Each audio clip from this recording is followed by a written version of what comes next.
Hello friends, welcome to Novo game. आज हम एक जो हम वीडियो बना रहे हैं, एक इंटरव्यू है एक नए एंटरप्रेन्योर का जिन्होंने अपना काम चालू किया और डिटर्जेंट पाउडर मैन्युफैक्चरिंग की अपनी यूनिट लगाई है झारखंड के अंदर। अब ये जो वीडियो है, ये वीडियो खास क्यों है? ये उन लोगों के लिए है जिनके पास बहुत ही छोटी पूंजी होती है, छोटा कैपिटल होता है और अपना बिजनेस चालू करना चाहते हैं। और जब वो बिजनेस चालू करने का प्लान करते हैं तो उनको उस बिजनेस के अंदर क्या क्या परेशानियां आती हैं, उस परेशानियों को हम आपके सामने लाना चाहते हैं। और ये हम लाना चाहते हैं लक्ष्मण जी की जुबानी, जो कि नए एंटरप्रेन्योर हैं झारखंड में। इन्होंने अपनी यूनिट लगाई है और ये हमारे पास आए केमिकल्स के लिए और फॉर्मुलेशंस के लिए, और जो कुछ भी इनको परेशानियां हो रही थी उसको सॉल्व करने के लिए। तो हमें भी लगा ये बहुत एक अच्छी बात है, क्योंकि अगर जो किसी का कोई एक्सपीरियंस है, देखिए क्या होता है, बहुत सारे लोग अपनी गलतियों से सीखते हैं, लेकिन स्मार्ट आदमी होता है जो दूसरों की गलतियों से सीखे और अपने नुकसान से बच जाए। तो कहाँ कहाँ पे किस किस तरह की परिस्थितियाँ आती हैं जब आप अपना प्रोडक्शन चालू करने जाते हैं, किस किस चीज़ का आपको ज्ञान नहीं होता है और कौन सी नॉलेज आप गेदर करते हो और जो आपको कई बार बैकफायर करती हैं। तो उन सारी चीज़ों के बारे में हम लोग लक्ष्मण जी के संग डिस्कशन करेंगे और कैसे इन्होंने डिटर्जेंट पाउडर का प्रोजेक्ट प्लान किया, क्या आइडिया था, ये आइडिया कहाँ से आया, लगाने के बाद इन्होंने कौन कौन सी परेशानियाँ देखी और कैसे उसे संभलें और आगे इनका क्या प्लान है। तो अब हम लक्ष्मण जी के साथ ही डिस्कशन करेंगे। लक्ष्मण जी, आपका बहुत बहुत स्वागत है। ठीक है। और पहले तो हम आपसे ये जानना चाहेंगे कि आप अपने बारे में थोड़ा सा बताएं कि आप क्या करते हैं और आपका ये कैसे आइडिया है कि आपको डिटर्जेंट पाउडर की यूनिट लगानी है, उसके बारे में थोड़ा सा बताएं। मेरा नाम लक्ष्मण है। मैं झारखंड से बिलोंग करता हूँ, बट 2020 में मैं दिल्ली आया था और दिल्ली में मैं ऐसे ही अभी पढ़ाई चल रही थी 2020 से 22 के बीच में, 22 में। और फिर इसमें जब पढ़ाई चल रही थी उसके दौरान में पढ़ाई के ही दौरान मैं सोचा कि बिजनेस में ही हाथ फैलाऊँ। बिजनेस चल रही थी, बिजनेस के लिए पैसे नहीं थे, बट पैसे आ गए कहीं से अरेंज किए। पापा मतलब घर फैमिली से मिल गई मेरे पैसे मिलने के बाद 2023 में जुलाई 2023 में मैं एक दूसरी कंपनी से, जहाँ पे मैन्युफैक्चरिंग। सर, एक छोटी सी बात पूछना चाहूँगा कि आपने जब स्टार्टिंग करी तो आपका स्टार्टिंग जो सीड कैपिटल था, मतलब जो आपकी शुरुआती पूंजी थी, वो कितनी पूंजी थी? कुछ ज़्यादा खास नहीं थी, अराउंड में 1.5 से 2 लाख रुपए थे। अच्छा, 2 लाख रुपए हाँ, लेके आपने सोचा प्लान प्लान कर लेते ठीक और है। 2 लाख में हो भी गए मेरे प्लान। जो भी चीज़ें थी वो फुलफिल हो गई, जहाँ से मैं रिक्वायरमेंट जो चीज़ें के पढ़ रही थी वो रिक्वायरमेंट फुलफिल हो गई। बट जुलाई 2023 में मैं बिजनेस स्टार्ट किया एसपी इंजीनियरिंग से। वहाँ से मैन्युफैक्चरिंग और डिटर्जेंट पाउडर का कुछ मटेरियल सारी चीज़ें वहाँ से लिया। 2-3 महीने का सितंबर में मेरे साथ प्रॉब्लम हुई। इसमें 1-2 महीने में जब सेल आउट होने लगा, जैसे कि सर्फ बनने के बाद सेल आउट होने लगा, वहाँ से प्रॉब्लम आने लगी। होलसेलर एंड रिटेल में मेरा माल जाना शुरू हो गया था। लक्ष्मण जी, पहले मैं तो थोड़ा सा क्या है कि जो भी हमारे व्यूअर्स हैं या जो लोग इस वीडियो को देखें तो उसको अच्छी तरह से चीज़ों को समझ लें। तो मेरा तो पहला ये सवाल है कि आपके मन में डिटर्जेंट पाउडर मैन्युफैक्चरिंग का आइडिया आया कहाँ से? पहले आप ये बताएं। इसके लिए बस डिटर्जेंट पाउडर एक ऐसा बेस्ट मुझे लगा कि इस बिजनेस में आगे तक मैं आगे बढ़ सकता हूँ, क्योंकि कुछ बिजनेस सीमित होती है, तो उस जगह पे जाके अटक जाए।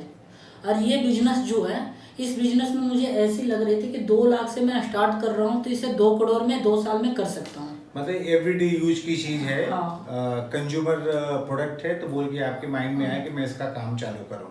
काम चालू कर लेकिन सकूँ। जब आपने प्लान किया कि मैं काम चालू करूँगा, तो इसमें जैसे अलग अलग जैसे आपके पैरामीटर्स होते हैं, जैसे कि मशीनरी कहाँ से लेनी है, ठीक है, पैकेजिंग, ब्रांड नेम, बहुत सारे पॉइंट्स होते हैं। तो ये सब जब आपके माइंड में आए तो आपने इन सबको ओवरकम करने के लिए आपने कैसे मतलब सर्च करना कैसे चालू किया?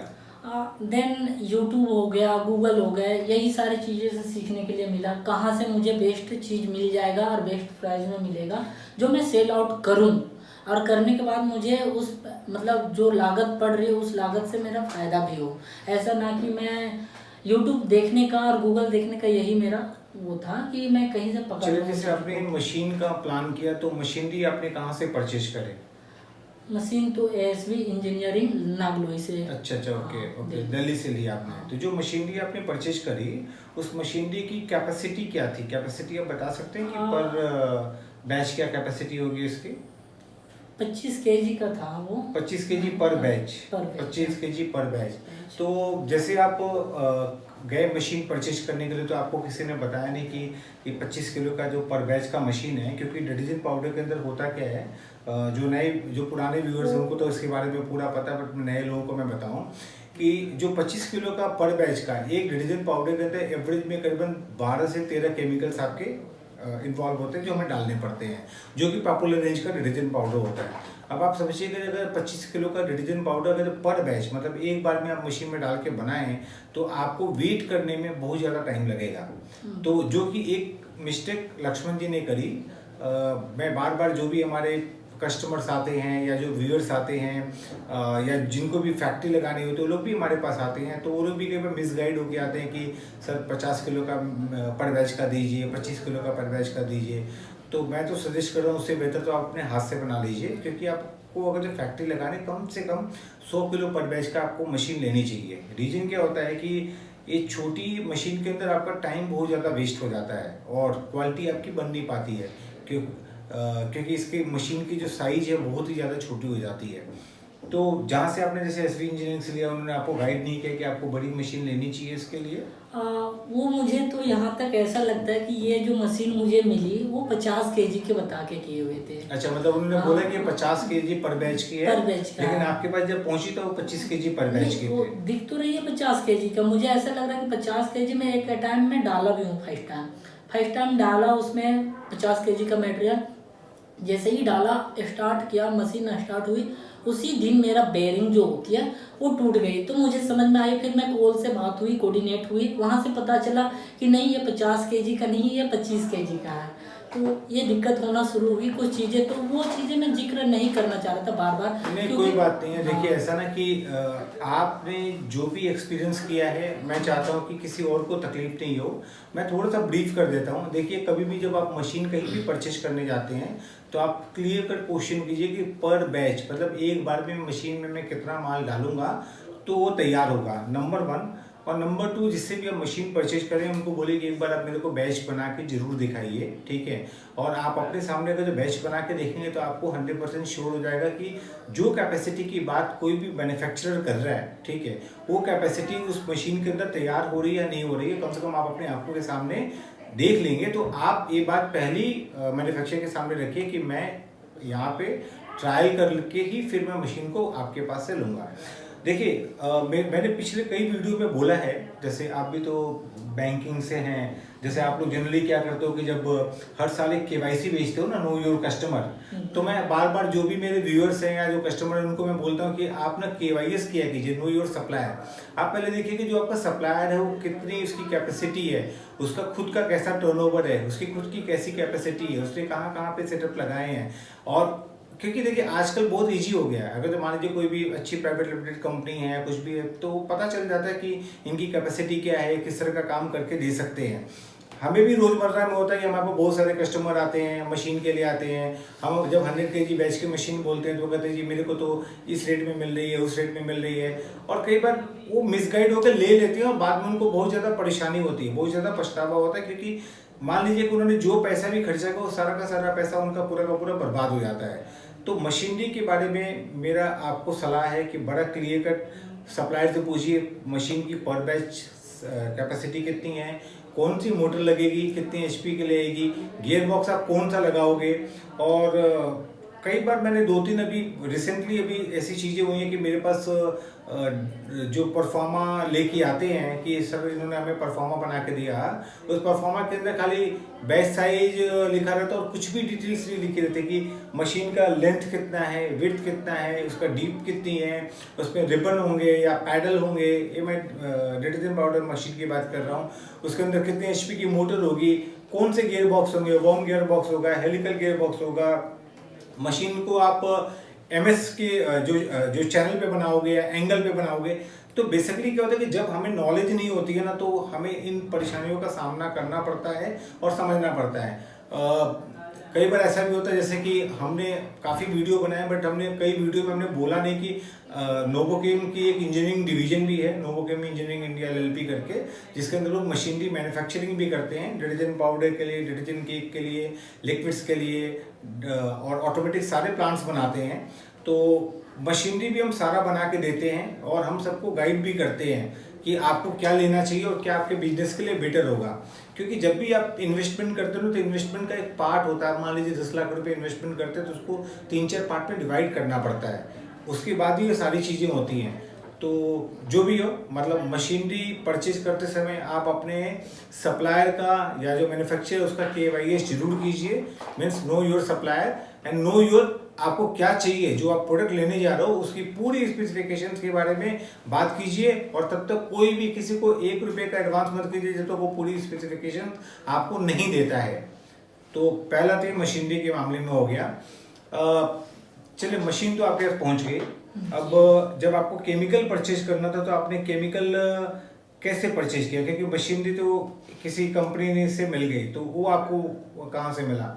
जो जिस कंपनी से मैं मशीन खरीदा वही कंपनी मुझे गाइड की कि आपका लोकेलिटी एरिया में आपका मटेरियल मिल जाएगा। डिटर्जेंट पाउडर का जो भी है लिक्विड मटेरियल, जितने भी प्रोडक्ट है वो मिल जाएगी। जैसे कि मैं झारखंड से बिलोंग करता हूँ, तो वो पटना से दे रहे थे और जिस रेट में मुझे मिला है काफ़ी बेटर है कि मिल रहा था, रेट में मिल रहा था। लेकिन चीज़ जो है, कुछ चीज़ें मैं अब जाके मुझे पता चली, उस समय तो मुझे इस चीज़ का नॉलेज नहीं था। जैसे कि रेट को लेकर, देन क्या प्रोडक्ट है, क्या रेट और कैसी प्रोडक्ट है।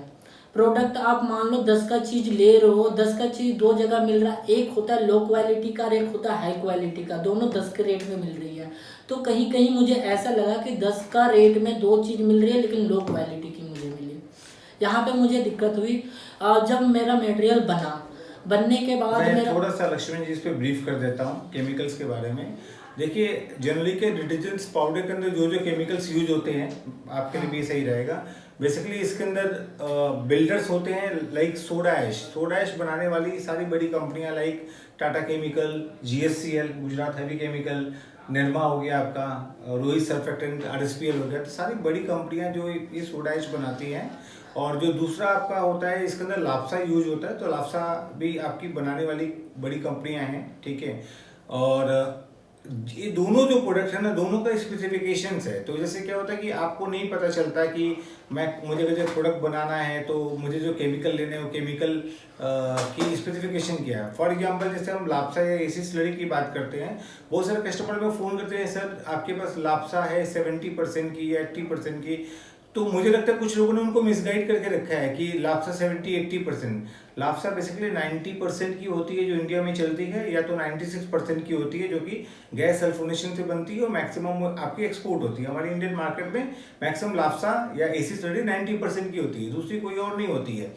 तो एक कन्फ्यूजन है, इस कन्फ्यूजन को क्लियर होना चाहिए। तो जब भी आप कभी किसी के पास परचेज करने जाते हैं केमिकल्स, तो आप 2-4 सवाल पूछ सकते हैं कि जो सोडा ऐश है इसका आप मेरे को सर्टिफिकेट ऑफ एनालिसिस दे दीजिए, या जो सोडा ऐश है आप किस कंपनी से परचेज कर रहे हैं, या आप वो जो आपको सप्लायर है वो किसी कंपनी का डिस्ट्रीब्यूटर है, नंबर 1।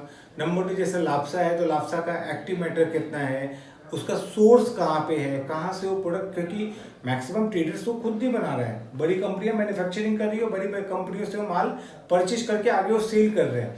तो ऐसा नहीं कि अगर मान लो आप 1 ड्रम खरीद रहे हो या 2 ड्रम खरीद रहे हो तो आप क्वेश्चन नहीं पूछ सकते हो।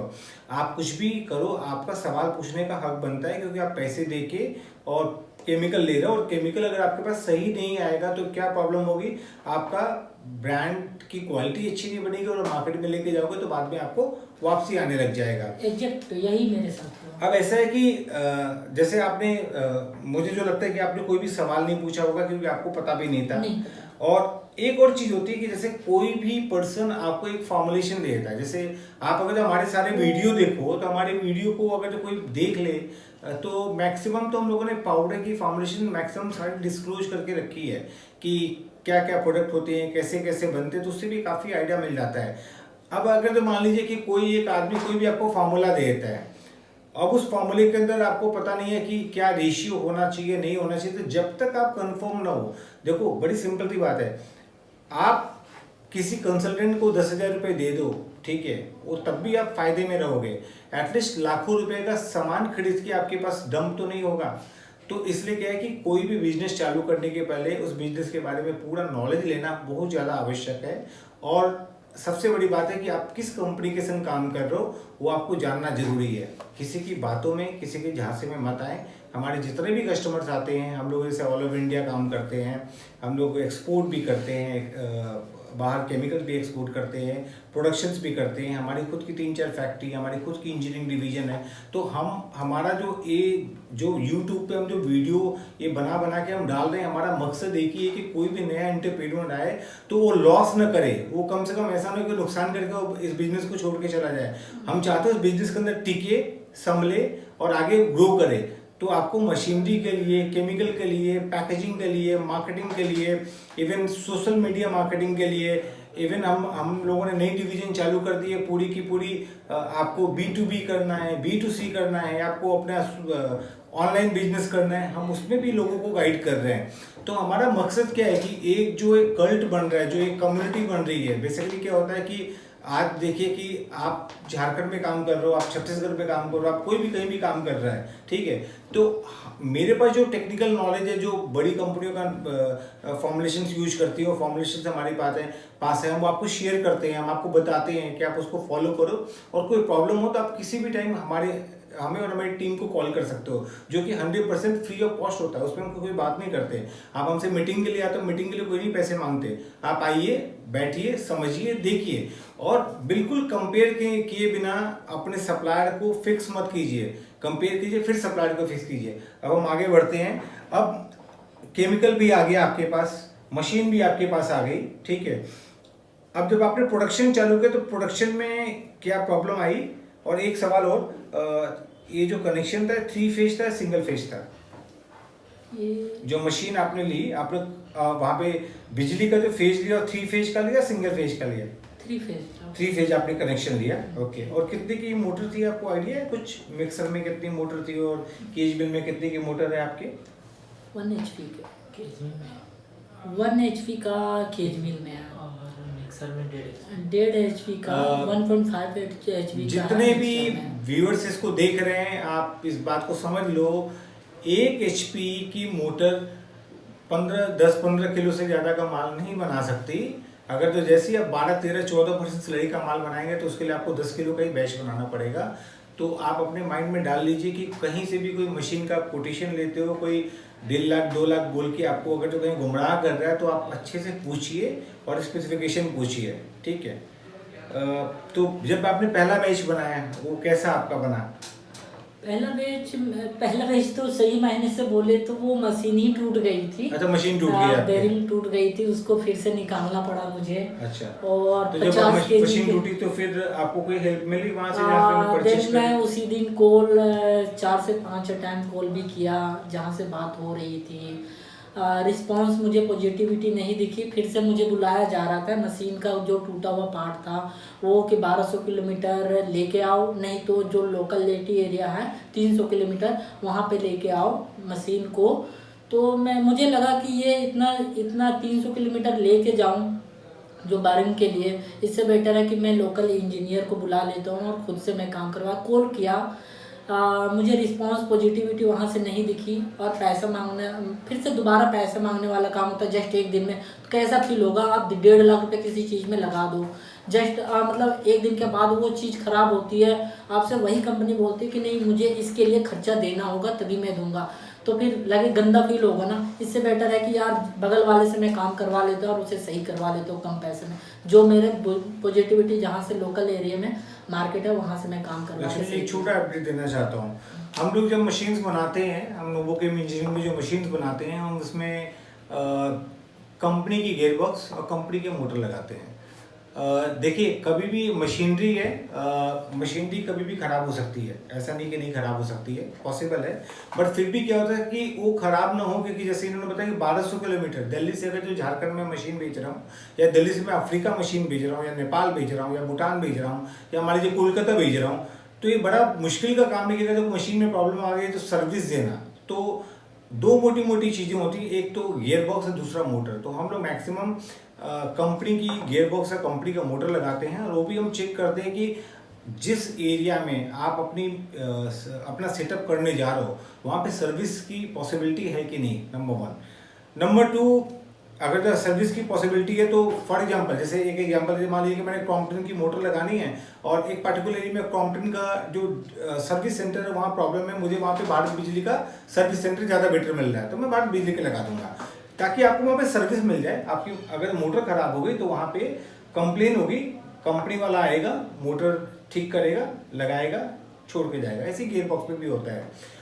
दूसरी चीज़ क्या होती है कि जब कभी भी मशीन की कॉस्ट बढ़ती क्यों है, इसलिए बढ़ती है क्योंकि अगर जो मान लीजिए मैं एक मोटर लगाता हूँ 5 HP, 100 किलो के मिक्सर में 5 HP का मोटर लगाता हूँ, तो मुझे उसमें गियर बॉक्स जो लगाना पड़ेगा, उसमें उसकी सेफ्टी रेशियो होती है 1.6। 1.6 का मतलब हुआ कि अगर जो 7 किलो का भी कभी लोड आ गया ना, 7 किलोवाट का भी लोड आ गया, तो वो गियर बॉक्स उसको बर्दाश्त कर जाए, वो टूटे नहीं। ठीक है, तो इस बात का बड़ा ध्यान रखना पड़ता है कि आप का 50,000 रुपये ज़्यादा खर्चा हो वो मंजूर है, लेकिन आपको किसी भी तरह की कोई कंप्लेन नहीं आनी चाहिए। मशीन के बारे में मत बात करो, आप हमसे फॉर्मुलेशन के बारे में, पैकेजिंग के बारे में, प्रमोशन के बारे में, मार्केट में प्रोडक्ट सेल करने के बारे में, इसके बारे में जितना डिस्कशन करना है करो। मशीन तो एक बार आपको बना के दे दी तो फिर आपकी चलनी है, वो 10 साल वैसी ही रहेगी, हिलनी नहीं है।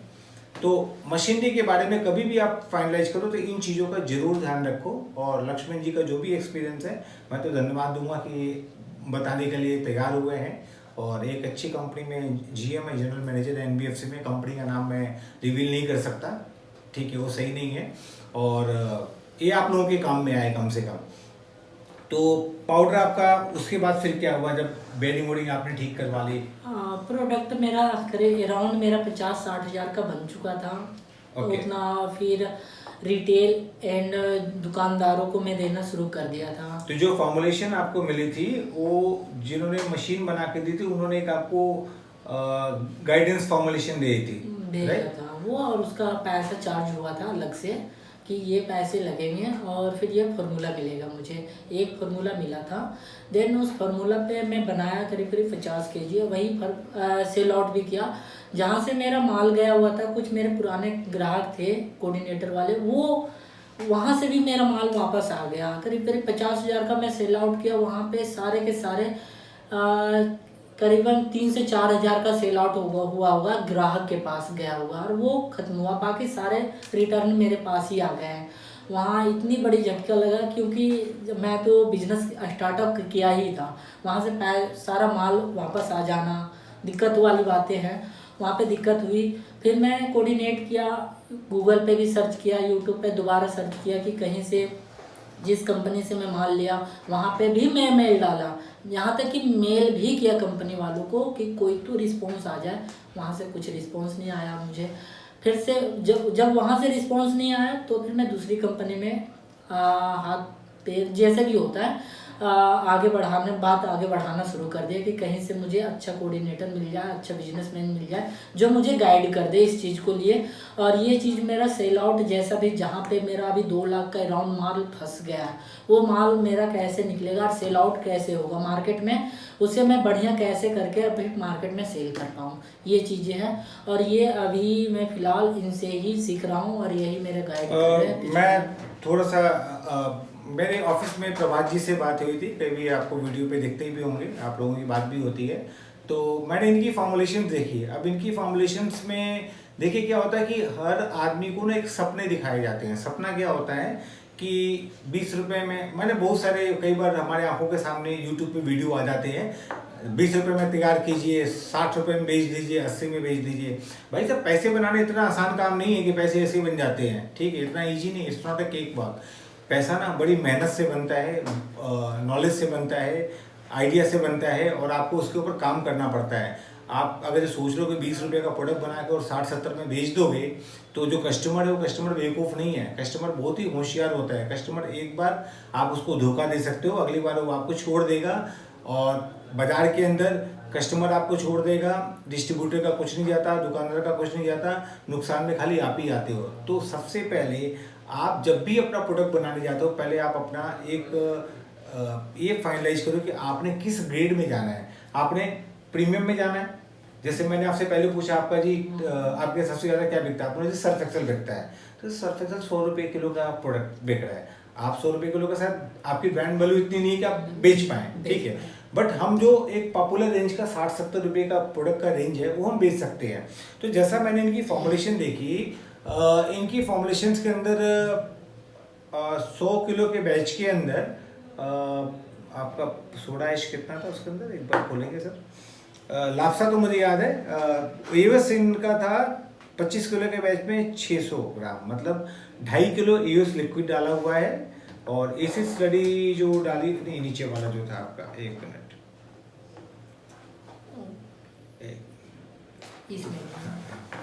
मैं एक बार खोल के ही आपको बताता हूँ। तो एवस 2.5 किलो है 100 किलो के अंदर, ठीक है, और इसके अंदर जो आपका है, हाँ एक खोल गया, 25 केजी का बैच। हाँ 25 किलो के बैच के अंदर देखिए 32 किलो डोलोमाइट, मतलब 32 किलो डोलोमाइट का मतलब होता है कि अगर इस पाउडर को आप पानी में घोलोगे और कपड़ा धोओगे तो कपड़े में मिट्टी भर भर के निकलेगी, क्योंकि जो डोलोमाइट होता है, हो सकता है आपके लिए भी ज़्यादा बेटर हो, मैं ब्रीफ कर दूंगा। जो डोलोमाइट होता है बेसिकली मार्बल पाउडर होता है, और 100 किलो के बैच में 32 किलो डोलोमाइट डाला गया है। अब ये डोलोमाइट क्या करेगा, नीचे पूरा मिट्टी की तरह बैठेगा। सॉल्ट इन्होंने करीबन 16 किलो डाला है, एओस डाला 2.5 किलो, मैं 100 किलो के बैच की बात कर रहा हूँ, और सोडा ऐश केवल डाला है 8 किलो सोडा ऐश, और स्लरी डाली है केवल 3.2 kg। अब आप समझे कि 8 किलो सोडा और 3 किलो स्लरी और 2.5 किलो एओस का माल, आप अगर जो जैसे इन्होंने मुझे बताया कि 45 रुपये में इन्होंने माल दुकानदार को दिया और 50 रुपये में कस्टमर को बिकने गया। अब आप पहली बार अपने पैकेट में मिट्टी भी डाल के दोगे ना, तो पहली बार तो 50,000, लाख, 2 लाख, 5 लाख का तो कोई भी ले लेगा, कोई पैकेट खोल के तो देख नहीं रहा है, ठीक है। At the end of the day वो सारी चीज़ें आपके पास वापस आनी है, तो ये तो क्वालिटी नहीं बनी।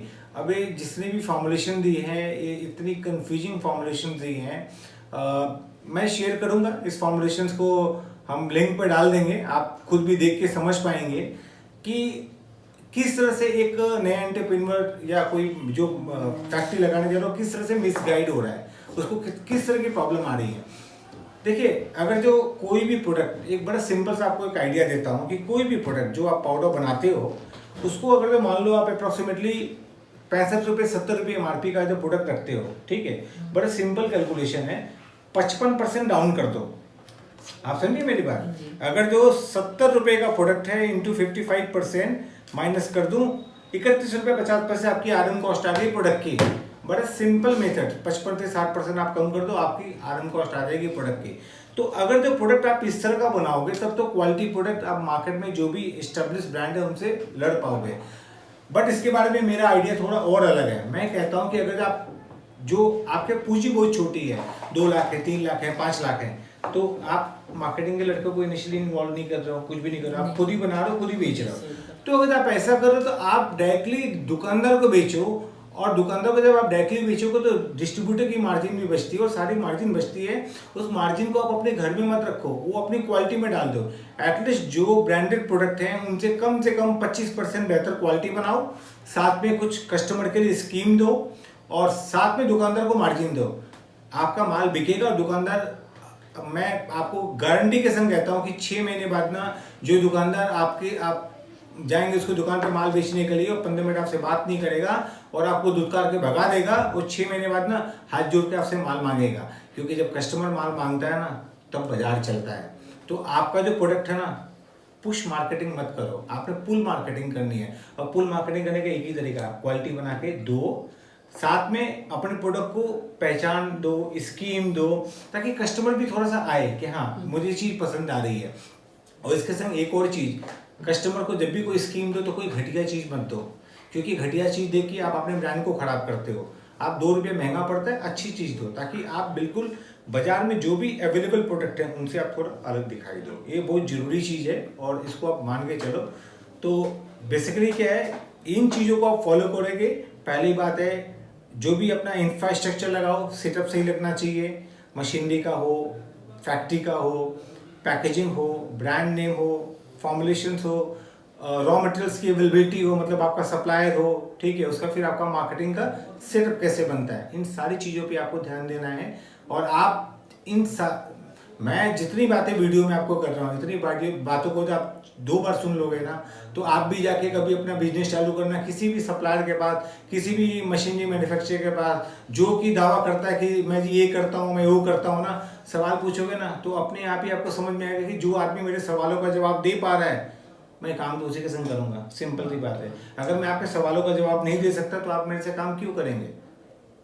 अगर आपकी जो परेशानियां आती हैं, और ये परेशानियां हम केवल ऐसे नहीं कहते कि हमें कैसे पता था, क्योंकि मेरे को 20 साल हो गए इस इंडस्ट्री में काम करते हुए, इतने सारे लोगों के संग मैं काम कर रहा हूँ और मैं अपनी एक कम्युनिटी बना रहा हूँ। चाहे वो लक्ष्मण जी हों, चाहे ऐसे बहुत सारे हमारे कस्टमर्स हैं जो बहुत छोटे लेवल से स्टार्ट कर रहे हैं और आगे धीरे धीरे वो बढ़ रहे हैं और ग्रो कर रहे हैं। और अभी आपको पता है कि खासकर जैसे ऐसे एरिया जहाँ पे डेवलपमेंट कम हुई, जैसे छत्तीसगढ़ हो गया आपका, जैसे आपको झारखंड हो गया, जैसे आपके NBFC में, तो आपको पता है कि कौन से एरिया में डेवलपमेंट बाकी है, वहाँ पे आप बहुत ज़्यादा ग्रो कर सकते हो एज लॉन्ग एज अगर सारी चीज़ें आपको परफेक्ट मिल जाए। अब हम थोड़ा आगे बढ़ते हैं। जब फिर आपको सारा माल उठाना पड़ा वहाँ से जो आपने मार्केट में दिया था, ग्राहक जैसे कि दुकानदारों को माल दिया, वहाँ से वापस आया मेरे पास माल। अब उस पैकेट को मैं करूँ क्या? कोई सोल्यूशन सॉर्ट आउट है नहीं, क्योंकि मैं किसी को दोबारा दे नहीं सकता। और वहाँ उस एरिया में ऐसा हुआ पिछले 2 महीने में कि मेरे पास 500 के या 1000 रुपये के भी सेल आउट नहीं हुआ। बहुत ज़्यादा प्रॉब्लम हुई, वहाँ से प्रॉब्लम क्रिएट होना शुरू हुआ, क्योंकि मैं और फिर एक ये चीज़ है कि आप कर्जे लेके 2 लाख या 3 लाख छोटा बिजनेस भी स्टार्ट कर रहे हो इस चीज़ में, और वहाँ पे प्रॉब्लम हो और ब्याज पे पैसे ले रखे हो, तो काफ़ी ज़्यादा क्रिएट होएगी, बिजनेस ठप हो जाएगी और बहुत ज़्यादा दिक्कत होएगी। हमारा एक प्लस पॉइंट था कि मैं कर्जे लेके नहीं किया था। 4 महीने मेरा बिजनेस सेटअप 0 पर हो गया।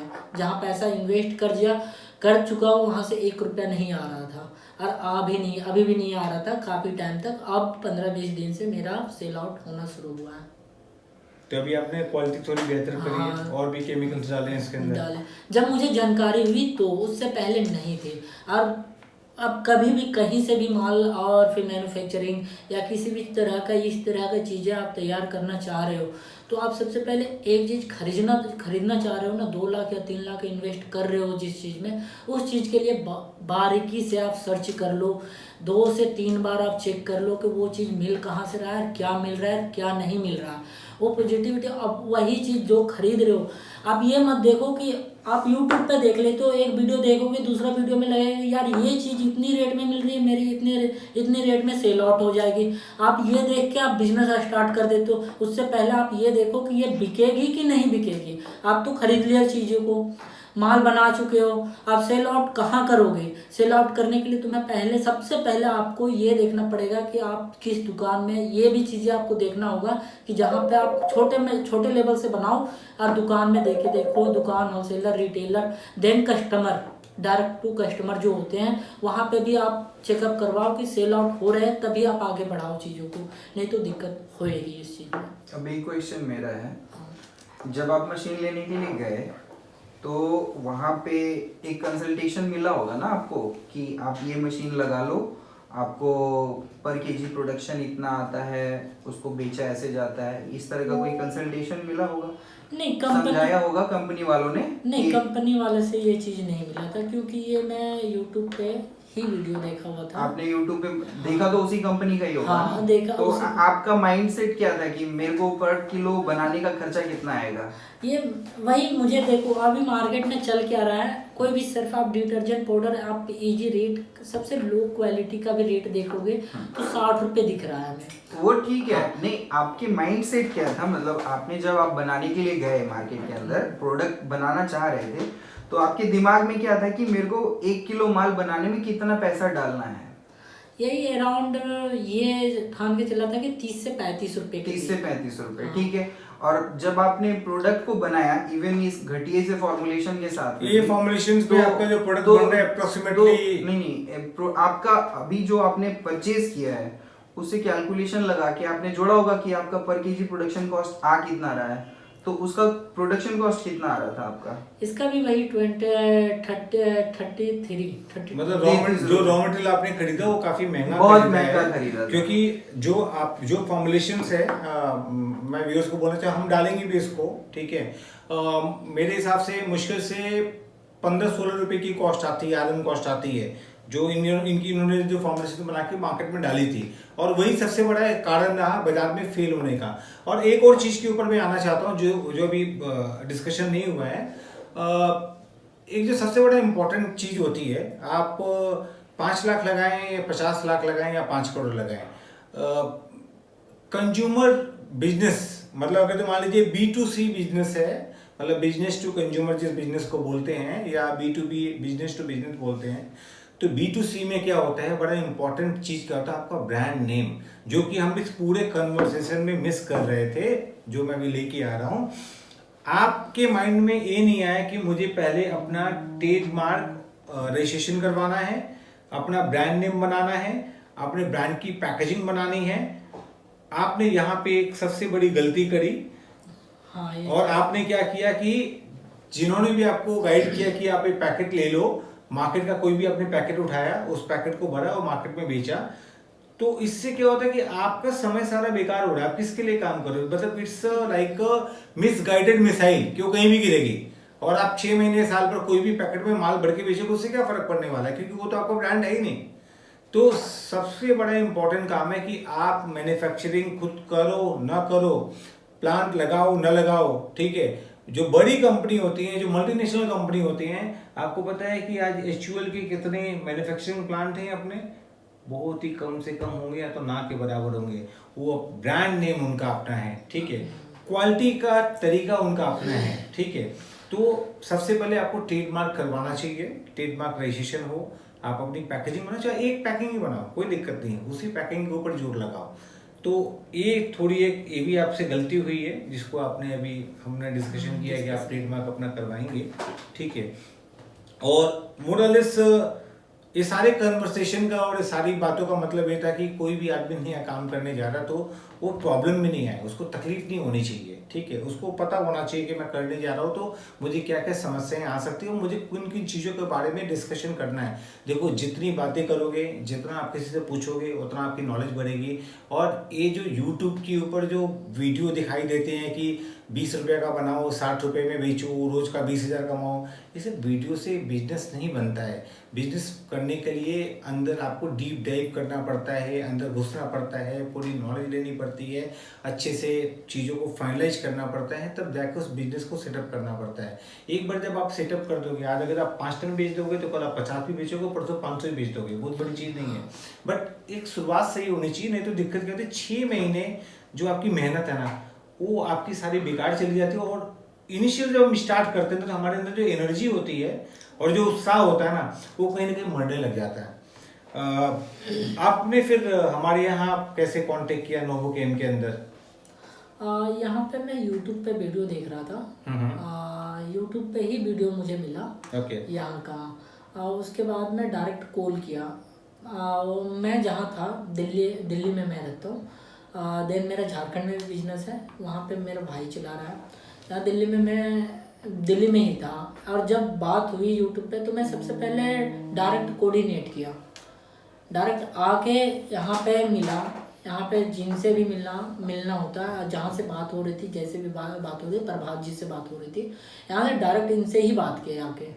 और फिर वो कोऑर्डिनेट करने के बाद मुझे पता चला, और जो भी है फिजिक मतलब थ्योरी के साथ, देन यहाँ पे बन रही थी प्रोडक्ट, जो बन रही थी वो खुद मैं देखा अपने आंखों से, फार्मूला भी मुझे मिला और वही फार्मूला से बना के भी दिखाया। उससे मैं यूज भी खुद हैंड टू हैंड यूज भी किया कि वो चीज़ जो बनी है, जो भी रेट की बनी है, 36 46 जो भी रेट की बनी है, वो रेट का मैं यूज किया, हाथ में भी लेके देखा, मुझे पता चल जाती है कि इतने दिन में ये चीज़ पता चल गई क्या प्रोडक्ट है, कैसे लग रही है देखने में, और यूज करने के बाद क्या मतलब वो आ रही है। इसमें मुझे लगा ये जो 28 वाली है, 36 वाली भी है, ये बेटर है, बहुत ही बढ़िया। और मुझे यहाँ पे ये वाली चीज़ जो मैं सेल आउट कर रहा हूँ, देन 10-15 दिन हो गए हैं, यहाँ से मुझे पॉजिटिविटी दिख रही है और कस्टमर भी आ रहे हैं।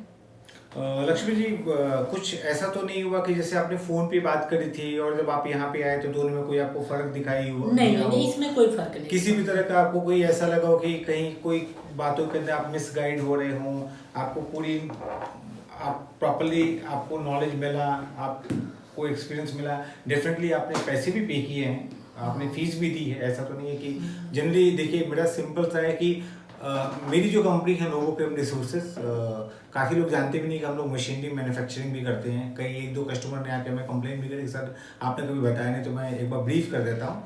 हमारी जो कंपनी है नोवोकेम रिसोर्सेज प्राइवेट लिमिटेड, एक सर्टिफाइड स्टार्टअप है। आपका स्टार्टअप का सर्टिफिकेट भी मैं डाल दूंगा, आप देख सकते हैं। और गवर्नमेंट ऑफ इंडिया के संग हम सर्टिफाइड स्टार्टअप हैं, और मेरी जो कंपनी है और मैं खुद IID के संग जुड़ा हुआ हूँ, जहाँ पे इंस्टीट्यूट ऑफ इंडस्ट्रियल डेवलपमेंट, जहाँ पे नए एंटरप्रेन्योर्स को डेवलप करने के लिए हम लोग टेक्निकल नॉलेज, गाइड, वीडियो सब देते हैं। IID के प्लेटफॉर्म पे हमारे कई वीडियो हैं जो कि 20-20 लाख से ज़्यादा व्यू हो चुके हैं, लोगों ने देखे हैं, लोग कॉल करते रहते हैं। और हमारा जो बिजनेस है, हमारे बिजनेस के अंदर हम लोग बल्क केमिकल्स डिस्ट्रीब्यूशन के अंदर हैं और केमिकल प्रोसेसिंग के अंदर हैं। हमारी 3 यूनिट हैं, एक हमारे दिल्ली के अंदर है, एक हमारी है हरियाणा में पंचकुला के पास बरवाला, और एक हमारी यूनिट है हनुमानगढ़ राजस्थान के अंदर, जहाँ पे दोनों जगहों पे हम केमिकल प्रोसेसिंग करते हैं और बल्क केमिकल ट्रेडिंग करते हैं। इसके अलावा हम लोग इंजीनियरिंग डिवीजन हमारी है, जिसपे हम लोग मशीनरी बनाते हैं for detergent powder making, for detergent cake, liquid packaging machines, हर तरह का होम केयर और क्लीनिंग इंडस्ट्री के अंदर हम सारे काम करते हैं। अभी नई चीज़ जो हम लोगों ने स्पीड डाइंग टेक्नोलॉजी पे भी काम किया है, जो कि लाइट वेट पाउडर आता है, उसके बारे में भी हमने कई वीडियो बनाए। आप पिछले वीडियो को देखेंगे तो आपको उसके बारे में ज़्यादा पता चलेगा। और इसके अलावा नई नई टेक्नोलॉजी पे काम, आपको कहीं भी कोई प्रॉब्लम आ रही है formulation related, costing related, market में सेल रिलेटेड, हम इस पे भी आपको हेल्प करते हैं। तो हमारी company machinery, chemical, formulations, packaging solutions, marketing help, website designing जो भी हम लोगों ने नया जोड़ा है, वेबसाइट डिजाइनिंग, इवन आपके लिए जो भी कोई पैकेजिंग के लिए कैटलॉग बनाने, कुछ भी बनाने, हमने सारी चीज़ें करके रखी है कि मेरा कस्टमर आए तो उसको कहीं परेशान होने की जरूरत नहीं पड़े। और आप देखेंगे तो हमारे यहाँ पे सब इन हाउस ही सारी चीज़ें दिखेंगे। तो ये इंफ्रास्ट्रक्चर हमने ओवर द पीरियड हमने बनाया है। हमारी टीम काफ़ी स्ट्रांग है और अपने आप में सब एक समझिए कि एक अलग अलग पावर हाउस की तरह काम करते हैं। आप किसी के साथ भी बैठेंगे हमारी टीम में, हर आदमी आपको उसी तरह से नॉलेज देगा जैसे लगेगा कि ये इतने सालों से काम कर रहे हैं। तो ये वन स्टॉप सोल्यूशन है, अंडर वन रूफ आपको सारी चीज़ें मिल सकती हैं। आप जब भी जाना हो, आप 2 जगह जाते हैं, 4 जगह जाते हैं, आप आइए हमारे पास पे, मिलिए, देखिए, समझिए। उसके लिए कोई हम फीस नहीं चार्ज करते हैं, आप मिलें और समझे सारी चीज़ों को। अब जैसे कोई कस्टमर झारखंड की साइड से छोटी क्वांटिटी में आपसे माल लेना चाहे, आपसे परचेज करना चाहे, तो आपकी कंपनी का नाम क्या है, आपको कैसे संपर्क कर सकता है? क्यों नहीं, मेरा नंबर है, मेल ID भी है। हमारे बरही में, झारखंड हजारीबाग बरही में अपनी गुडाउन है, वहाँ पे सावजी ट्रेडिंग कंपनी के नाम से, सावजी ट्रेडिंग कंपनी के नाम से नंबर से आप कोऑर्डिनेट कर सकते हैं। कस्टमर कोई किन्हीं को आप अपना नंबर एक बार बोल दो, वैसे तो मैं स्क्रीन पे चला दूंगा। 7488232013, ये लक्ष्मण का नाम से नंबर है। और आप कभी भी किन्हीं को कोई भी डिटर्जेंट पाउडर का रिक्वायरमेंट होती है, ये देन के दुकानदारों को या फिर कस्टमर को डायरेक्ट, तो हम हेल्प कर सकते हैं, उनको शेयर कर सकते हैं, उनको दे सकते हैं। ठीक है।